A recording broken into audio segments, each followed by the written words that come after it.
Sure. So we did two things. First of all, we built a model. We spent 18 months working with our analysts and our technology department to build a model to come up with sentiment scores for every research reports that we do, from +100 to -100, for a very positive report or a negative report. Coming up with the score for whether it's positive or negative is easy enough.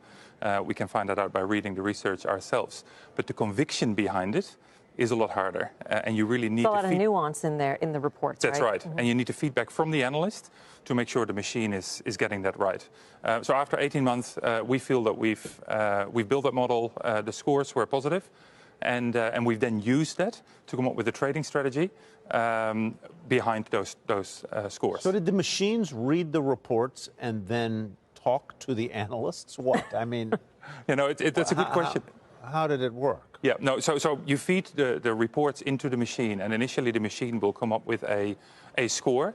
But then the important thing is of conviction. Conviction. So how much do you really positive mean and this? negative, but then also is it we think it's positive or absolutely certain this analyst is really, really convinced.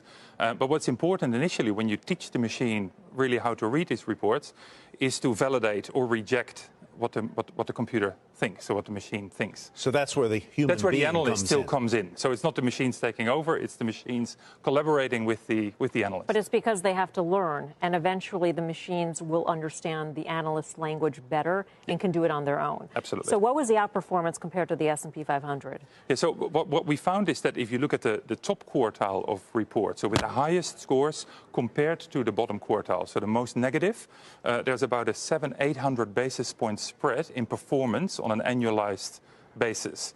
So the trading strategy is if you buy those top stocks and you go short the bottom stocks, and you do that on a systematic basis, you get a Sharpe ratio of about 1.2. And what that means is that you outperform the market, or there's real signal behind that. So what was the goal of this? Was this to prove that Morgan Stanley research is accurate, or is this to come up with a model that you can then somehow sell to clients in some way? The objective was initially, can we machine read our own research?